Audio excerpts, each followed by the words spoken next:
بسم اللہ الرحمن الرحیم۔ خوابوں کی تعبیر کے ایک نئے ایپیسوڈ کے ساتھ حیات اسلام کے تمام ناظرین کو السلام علیکم ورحمۃ اللہ وبرکاتہ۔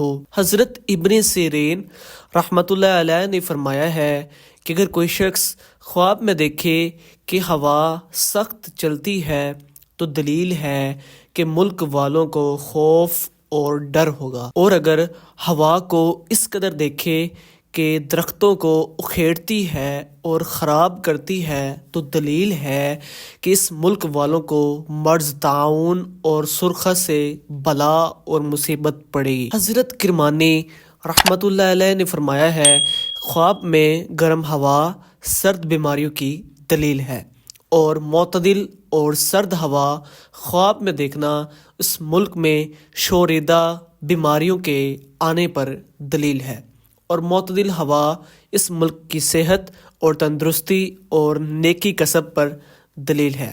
اور اگر دیکھیں کہ اس کو ہوا ایک جگہ سے دوسری جگہ پر لے جاتی ہے تو دلیل ہے کہ دور کا سفر کرے گا، اور سفر میں ہوا کے ادھر ادھر لے جانے کے مطابق مرتبہ اور بزرگی پائے گا۔ اور اگر دیکھیں کہ ہوا گرد اور تاریکی کے ساتھ ہے تو اس قوم پر ترس اور خوف آنے کا اندیشہ ہے۔ اگر آپ کو ہماری یہ ویڈیو اچھی لگی ہو تو پلیز اسے لائک، شیئر اور سبسکرائب ضرور کیجیے گا۔ جزاک اللہ۔